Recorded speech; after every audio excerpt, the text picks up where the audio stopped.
Hello and welcome to Torment, Tides of Numenera. So, we are in the call. The Changing God Alright.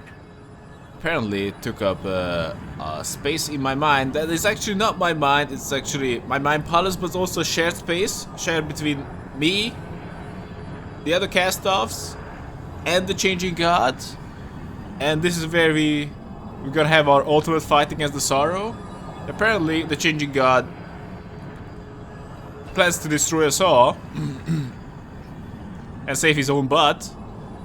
And I could possibly go there myself or just try to get some help. This is apparently where my companions are, and I can Of course. free them. So I suppose that would be the wisest, but this situation is time sensitive. So I don't know. Maybe we don't have time to get our companions at all, or...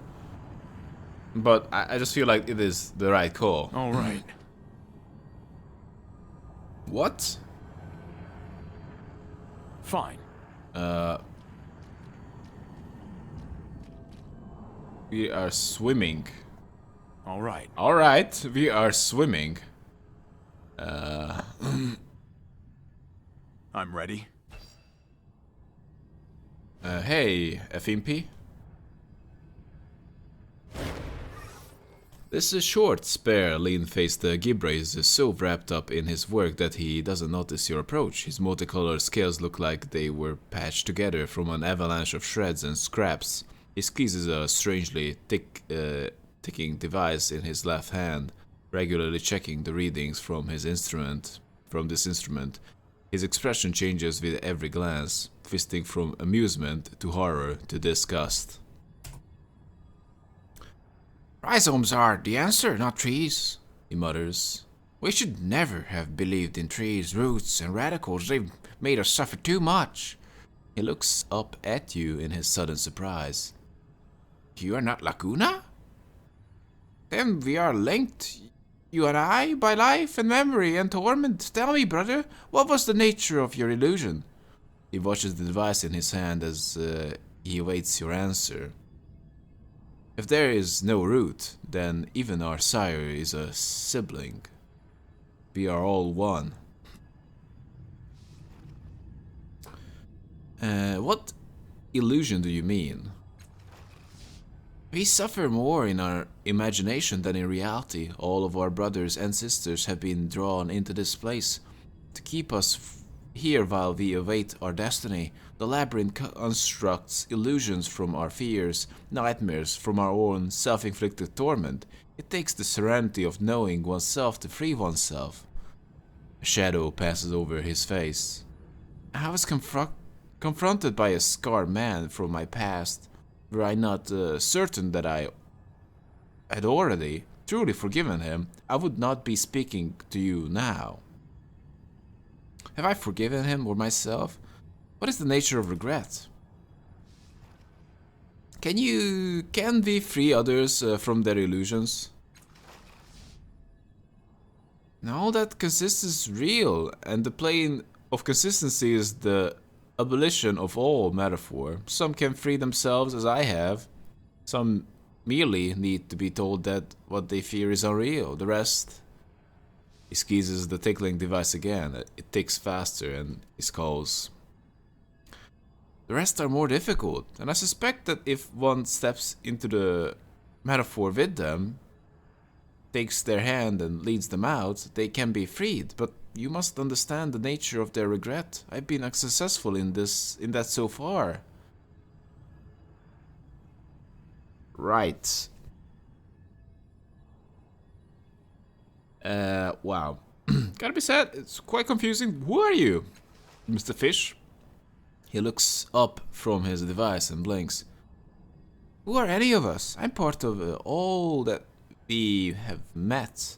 I'm part of you that can hear what you're saying. Looking down, he gives the device 2 sharp taps. Fimpy? He adds. Are you a reflection of someone I've met? Haven't you been listening? I'm no reflection, no lacuna, no construct of your imagination. I'm just like you, a cast-off, merged by the labyrinth, awaiting a destination. Fair enough. What's a lacuna? Figments, constructs fabricated from our collective subconscious consciousness. Take Loihan there, for instance. He points at a thin, blue Gibra nearby. He is neither a cast-off nor a reflection. There may once have been an actual Gibra merchant named Loihan? I don't know. Or perhaps he's an archetypal conglomerate. Regardless, he's a dream, perhaps created entirely by the labyrinth. He doesn't even realize where or what he is. What is that device? Perhaps it also is an illusion, he frowns. I seek to understand the nature of our shadows. Speaking with the others have been fruitless, so I observe, I measure, I hope. It is all the latter that will be my downfall, I'm certain. Well, crazy fish. VR, rezones, trees was stupid. I couldn't read it in time. Let's go. Alright, keep doing what you're doing, MVP. So we can talk to these Gibras because these are just generic. Gibra guard. Muzza of the Lost. Let's just on it. Swim around this place. I don't know. Should we talk to Mezov? Alright, Mezov.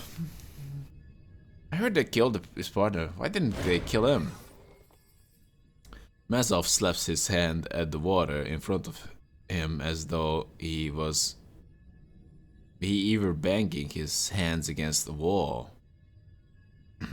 Let me out, you monsters. It wasn't my idea. I didn't even want the damn talisman. As far as you can tell, there's nothing physically restraining him. You can reach right through the wall he's banging on. What's wrong? What's wrong with staying in your damn body for once? What's wrong with staying in your damn body for once? He says, though he doesn't seem to be responding to you. We could have escaped together, or you could have come back for me. I can't get out of here alone? There's nothing in here. I need some kind of tool to get out of here. You're not trapped. Your prison is an illusion. Your prison is an illusion. No device can hold me. He looks around him, rubbing the back of his neck. If I had something to work with, that is. See if you can touch him. You put your hand right through the wall and place it on his shoulder. He doesn't seem to notice at all. Pull him out of his cage. With both hands, you grab him and pull him forward. When he reaches his imaginary wall, however, he meets some kind of resistance. His face smashes against a force that you can't see or feel. Leave me alone! He shouts, his mouth contorted, squished against nothing. Haven't you Gibbers done enough? You let him go, and he floats back away from you. Try to understand the nature of Mezov's torment. He believes he is imprisoned in the oasis again, like he was long ago, but that alone should not be enough to anguish him like this. Finally it dawns on him his agony is not physical imprisonment, but the fact that he was abandoned by his maker twice. He can be forced free, but what he needs, what he wants most desperately, is help. He's looking around for a tool. Perhaps if you gave him something, then you could be the help he needs. Give him a shin. Mezov, here, get yourself out with this. What if I didn't have a shin? He looks at you, seeing you for the first time, then at the shin in your hand. His eyes light up. Ha! I knew you'd come back for me, and you smuggled the Shaper Key past those damn gibbers. He takes the shin from your hand, then he kneels down and works at some device you can't see. There is an audible click. The gibber around you swim away, and the haunted look drops from Mezov's natural eye. He looks at the shin in his hand. It was a Shaper Key. What? You? He narrows his eyes at you, then looks all around him, his Numenera eye flipping more quickly than you've ever seen it. We are not in the Oasis, of course. How could I be so stupid? How else could the resonance chamber have worked? What are you talking about? This is a psychic substrate. A kind of mental dimension that connects us to each other. The changing God and every last one of his children. Even with all my knowledge and abilities, there were things about the resonance chamber that were a mystery to me. This answers a lot of them. This is the thing that links us all. The plane of our minds. He looks at you again, eyes suddenly wide and frightened. He's here too, isn't he? He would have to be. If he weren't alive when the machine was activated. If he were alive when the machine was activated. He grips you roughly by the shoulders. You have to stop him. He'll be after the core of this place so he can finish the job, so he can snuff us out and save his own damn self. I need your help, come with me. Yeah! It looks like he's stealing his resolve. Yeah, let's... He looks down at his feet suddenly, then they are fading away. What the hell? Spreads to his knees, then his legs. He's slowly disappearing. Damn it, quick! Take this! He shoves the device into your hands. Find him, stop! You have to! Soon the rest of his body fades and the Mezov is gone. Oddly, you can still feel his voice in your mind. He might still be somewhere in the labyrinth, but you have no idea where. Oh, burning aura. I don't need the bloody ciphers. Can I just throw it, put it in my inventory? What kind of penalty I suffer for having ciphers? Ha! -2 might. Don't make me laugh. I don't care about that. I'm going. Anyway, so we got an extra artifact.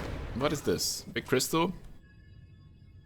An obelisk thrusts from the platform like a horn, or a claw, or a tongue. Its party-colored surface has a shimmer to it and a slick texture. Not quite mineral, but not quite organic either. The garish appearance believes something ancient, even wise, that seems to radiate from the obelisk, as if it were here at the beginning, or close to it, yet retained its youthful energy. 4 runes are carved into it, symbols of a civilization that predated the truth. Let's examine the runes. They are simple shapes, something like a heavy quadruped in profile, serpentine double curve, a two-tinned comb, and a right-angled corner. But despite their simplicity, or perhaps because of it, despite their simplicity, or perhaps because of it, their meaning is inscrutable. They could be simple glyphs depicting actual things from an ancient civilization, or symbolic ideograms, or phonemes, or senseless gravity. They could be a warning or an invitation, a name or an epitaph. So goes man's attempt to instill meaning on the world. Examine the obelisk itself. You study the strange protrusion, seeking some meaning in its colorful whorls and patterns. No answers emerge, just the consistent, insistent sense that it has something to teach. This feeling grows stronger by the closer you come to the obelisk. Touch the obelisk. As you lay your hand on the slick surface, the patterns move and swirl like living plasma. Actually, no, they are moving at all. It was merely a hallucination of some kind. You have a sense that this happened before, this and more. A memory shifts and contorts through your mind, like the colors on the obelisk. It is just a matter of catching hold of it. Do it. Wow. Stat boost spent on effort restored. A broad smile spreads across your face as you feel the wisdom welling out from the stone. The two Gibra beside you, who helped scrap centuries of encrustation from the stone, sense nothing. From your satchel, you take a fleshy living artifact engrafted with various devices and crystals. You lay it on the obelisk and watch as one of the crystals begin to glow faintly, siphoning off the obelisk's psychic emissions. You and you alone will reap the bounty of its teachings. As the memory fades, you sense that the obelisk's energy has dissipated in the time you were lost in your own, more recent past. The thing that had tapped the obelisk is long gone, so whatever is meant to share has vanished into the ether. Damn. I'm going. Go, go. So many fishes. This looks like some kind of underwater cafe.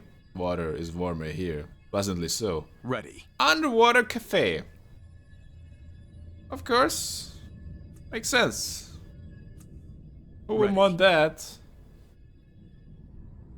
Okay. Bunch of Gibra. Yes. Yes. What is this? The water pours from the shimmering of this dark whale, bellying the falsity of this underwater fabrication. The shimmering film appears to be as strong as steel. All right. So this is actually...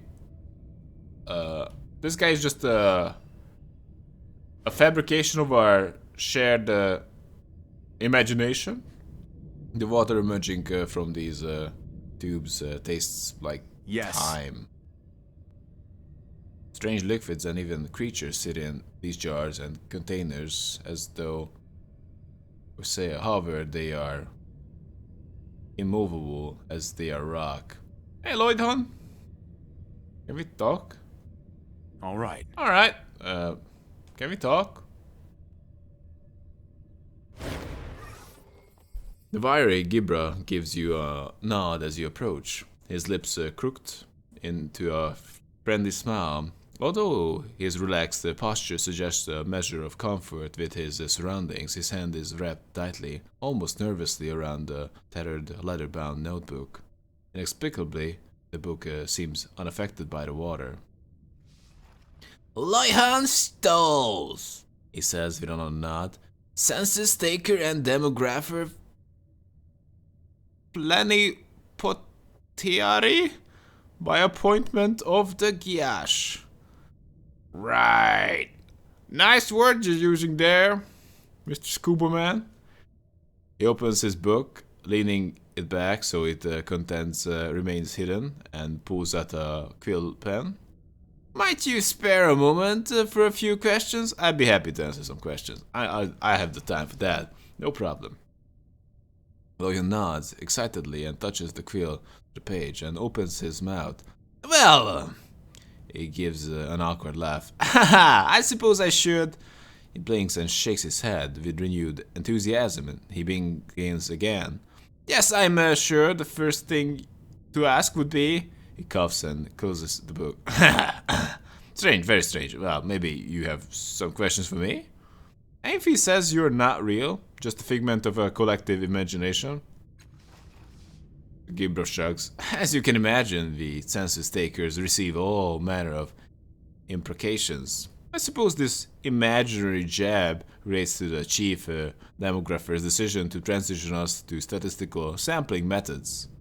He waves a webbed hand, creating a slightly eddy in the water. I assure you, every person counts, even me, he adds with a wry smile. Is it really a good idea to use a letter book underwater?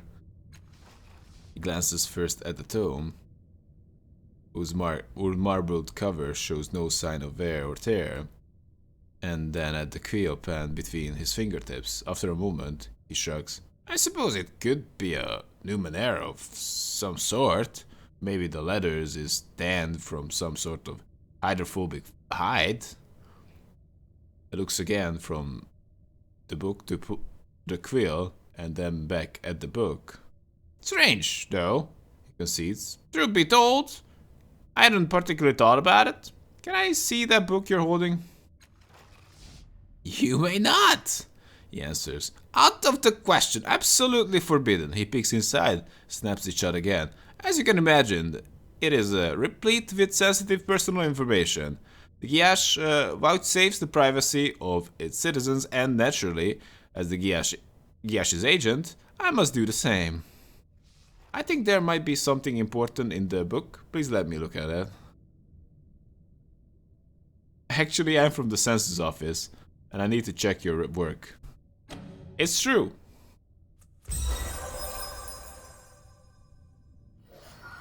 Loihan audibly gulps but holds out the book. I have nothing to say for myself, he murmurs, but when you're finished, please return so that I can fill it out further. Far from being full of personal information, the book is overwhelming empty. Each is a solid color: indigo, blue, gold, silver, and red. In the center of each is your familiar tattoo, like a deletion, absence of color. Examine the indigo page. Smells brackish water fouled with schist, burning hair, garbage rotting beneath the sun. It is you they are burning. Your feet are wet, but they are burning too, differently. They are flayed, and the filthy salt water sets your nerves aflame. Why? Why are they doing this? Through the smoke, through the rain, you see a ruined land, poisoned, stripped, murdered. The natives want you to look at a stone tablet. They gibber about a contract graven in the rock. Generations ago, a trade, a promise.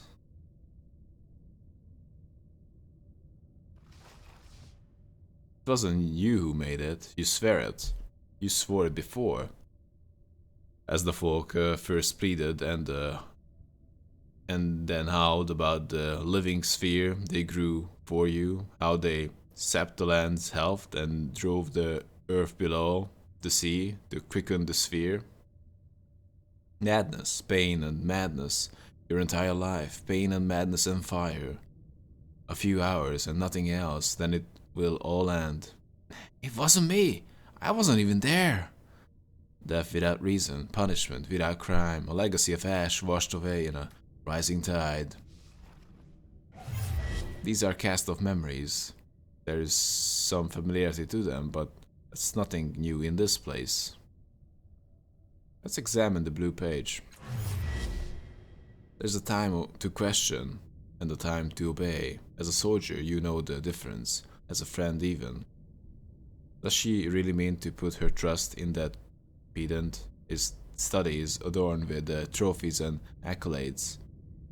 Particularly large one commends its recipient for solving a complex fraud permeating the entire operation of the caravanserai. Vanity, the very organization of the room, not a clutter but a catalogue, is the shrine to self-love. As an officer, you disappear behind your ribbons. You obliterate yourself. This puzzle breaker has done exactly the opposite.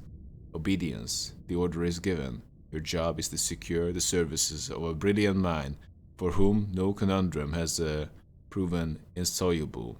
To ask, to wonder, to ponder, those are tasks for another. Let the endless battle end. Let the dying stop. Let's examine the gold page. Lying prone on the dune, the pale grey cloak and the cold blending with the drit, you are surely invisible to the distant caravaneers. They can no more see you than they can detect the iron wind howling their way.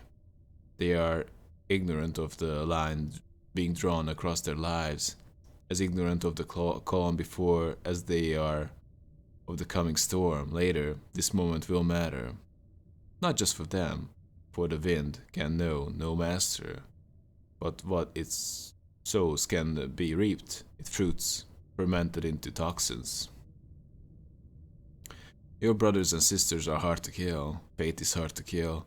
Too many of them still revel in the bodies your father gave them.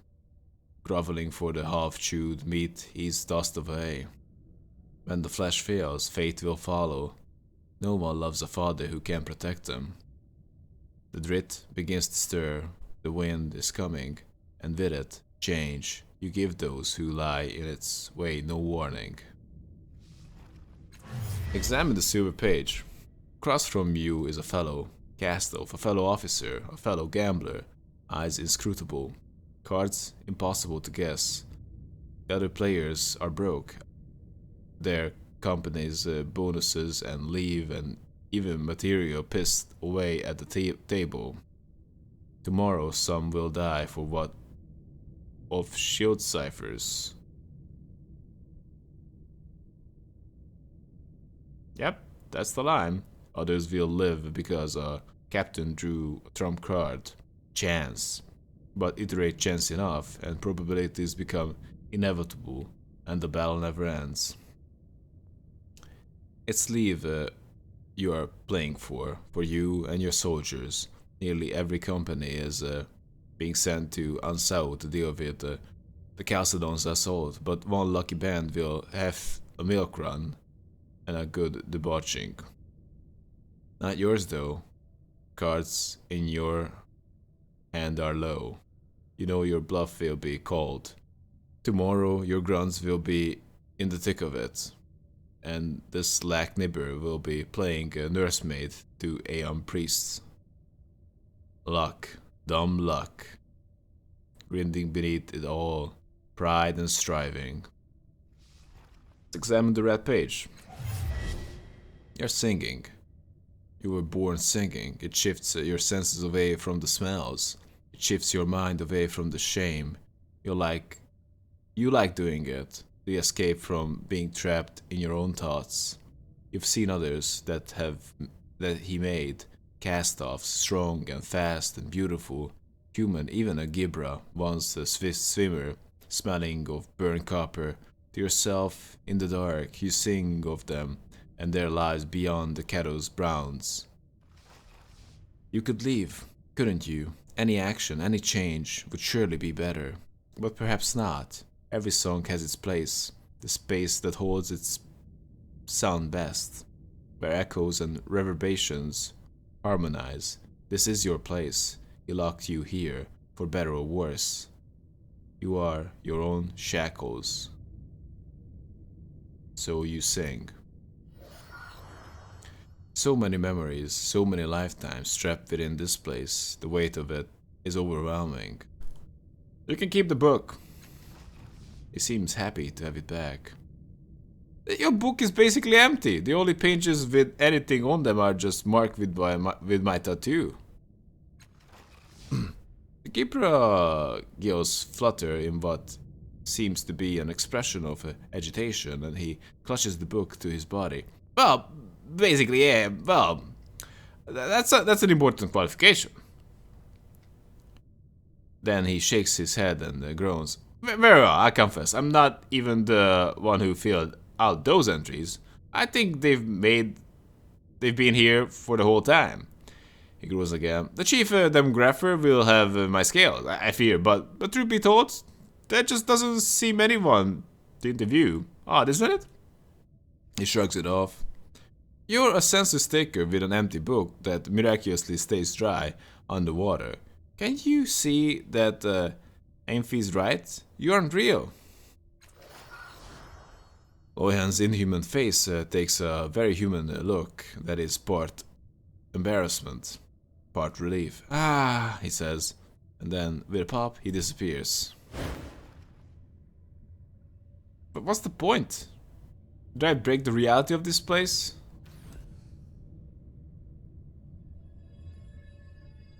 Isn't that the goal I'm going for? I'm going.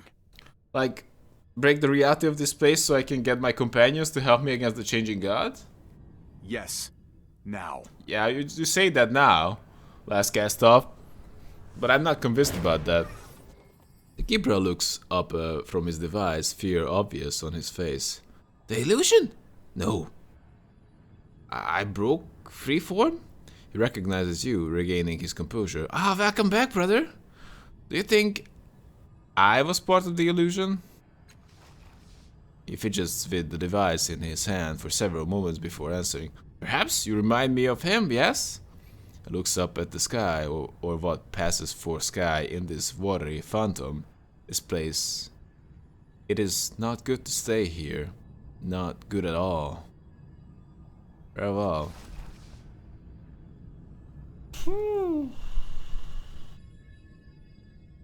Can we just interact with that one? Probably not.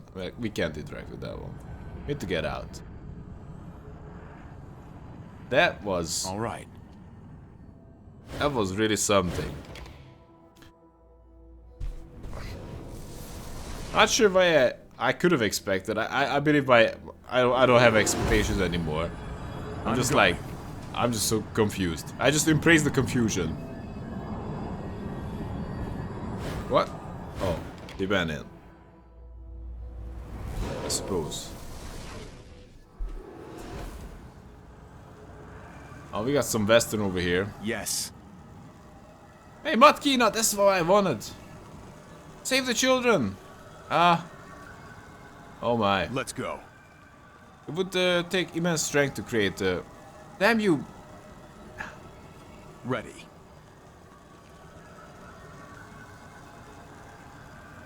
Killing them. Leave my family alone. So this is Colm Village. Matkina. Yes. Okay. Matkina, are you okay? Matkina holds her weapons tightly and screams. As you come closer, the shadows around her solidify. She's reliving the horrors of the attack on Colm. And for a moment, you are there with her. The first militia lashes out with their weapons, and the villagers transform into their monstrous forms again. Her weapons have no effect, and her dying friends gout blood that washes around her boots. Nangtik, I'm so sorry, I didn't know.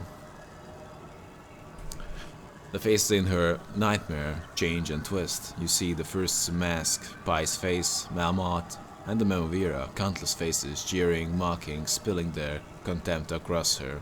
She fights savagely against the faces arrayed against her, each another stone in a wall of betrayal and mistrust. She's muttering and whimpering, as if caught in a living dream, and you can hear her whispers. Traitor! Murderer of dreams, butcher, my fault, must scatter you, burn you. I'm here, Matkina. You don't need to fight anymore. I'm here, Nang, she says. The shadows leer and twist around her, and a distorted version of Pai's face looms in the air. She raises a flame lance high over her head and strikes swiftly. Matkina knocks it aside, plunging a knife in the shadow's body. The ferocious heat from the lance washes over you even as the lance vanishes. This illusion is powerful, too powerful to just talk her out of it. In a whisper almost too soft to hear, you hear Matkina say, I don't want to fight anymore. Try to understand how you can help her. Her illusion is more powerful than it should be. She's aware of you, but just barely. What she needs is to stop fighting, and the only way she's going to do that if she believes her enemies are dead. Perhaps you need to become one of her enemies. Get close and let her kill you? You step forward, arms outstretched. She sees you and attacks, driving her knife into your gut. She's too tortured to hit any vitals, but it still hurts. You've come closer and put your arms around her. What? She blinks, noticing you for the first time. Tash! No, who are you? She looks around at the shades you can barely see. They are all dead. There's a well up in her eyes. All of them, I did this. If it weren't for me. Matkina, this is a dream, remember? Tash tried to help you.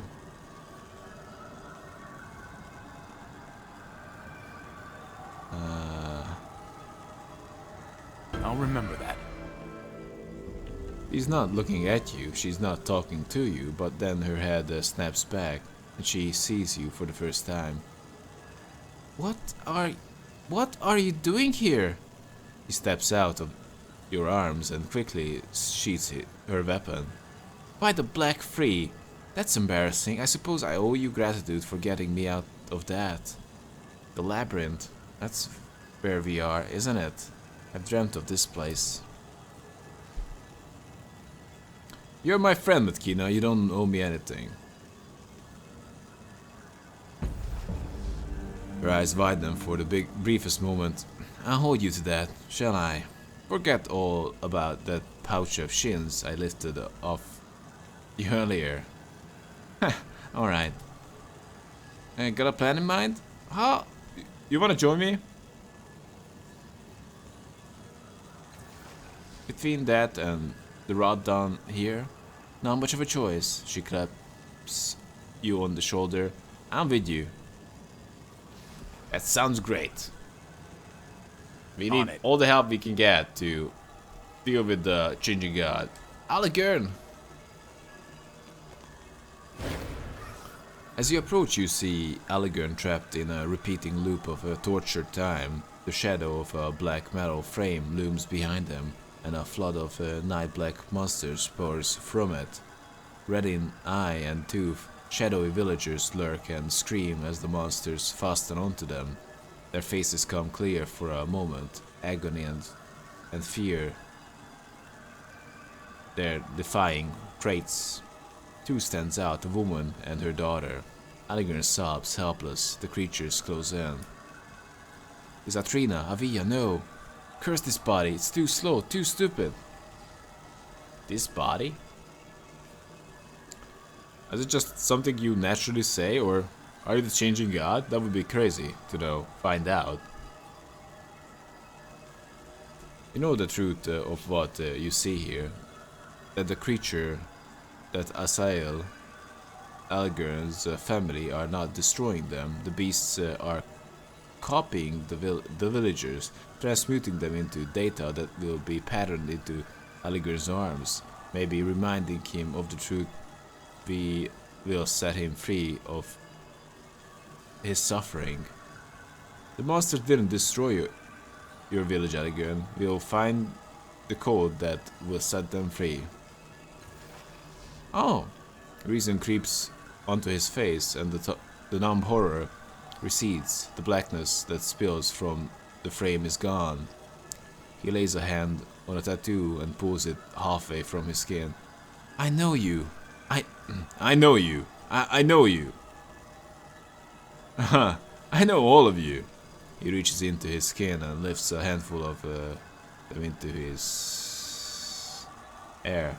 Oh, my friends. Izatria, Avia, I am not dead. No, not dead. I should have known. I curse you. I hated you. I wanted you gone, but I carried my answers. I'm so sorry. Making a note. Allegern lets the tattoos sink back into his skin. How is this possible? How do I know the answer now? How do I? He turns to you, and realization dawns on his face. It was you. You unlocked the answer. You showed me the secret to releasing them from the trap of my skin. When we return to the world, I'll set them loose. He swallows deeply. Thank you, friend. Thank you. So what now? You wanna join me again? Gladly. He claps you on the shoulder. What's with the clapping me on the shoulder? I love it, but still. So, supposedly we needed to find out his story. Or perhaps we couldn't have persuaded him to join us. These hovels are markedly different from the stone homes below, as if they were from a different village. Okay. Voices whisper to you from the gold expanse beyond this village. None of it is real. It's just the memories of your fellow cast-offs. On it.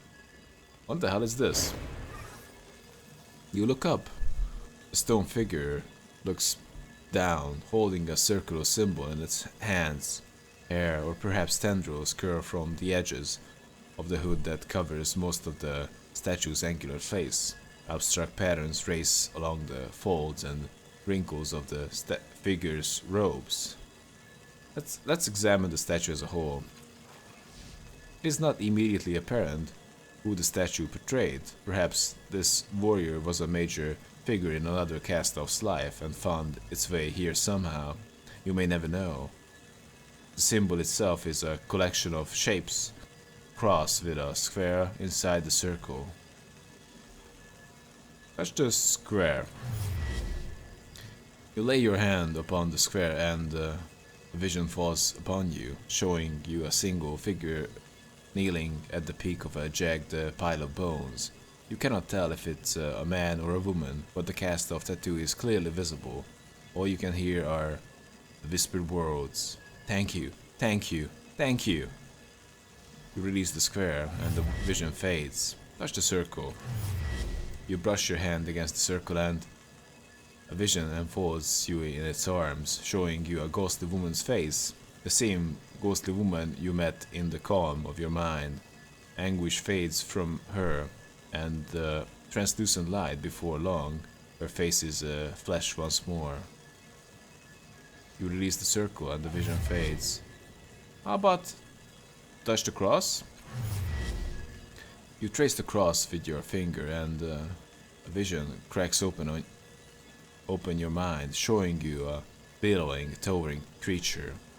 Screaming with 1,000 mouths, she is devouring herself. She is the Avenger, targeted for revenge, and she is dying. You release the cross and the vision fades. How about pull the symbol free? Ready to learn something You lay new. both hands upon the symbol and pull, and the vision unfolds before your eyes. You tower over the world, crossing it with great invisible strides. Faces blur beneath you, sea of them, but all of them have one thing in common. No cast of tattoos. You and your siblings are nowhere to be seen. The image fades when you release the symbol, firmly held in the statue's grip. Nonetheless, you still feel the rough edges of it on your palms, if only for a second. Let's leave the statue. Let's go back. Sure! Need to run back. Need to go back with the portal. Ready. Are you really ready? Cast up? You look ridiculous. I mean, look at that. I mean, like... it's embarrassing to look at you. Should we just rush toward the... changing god? One moment, and it's done. No. We need Eratis. Come on. We need Eratis. He can't miss this adventure. Maybe we'll find him there. Anyway, I believe it's a good time to take a break. So hope you guys had fun. Tell me if you did and see you around then. Have a good one.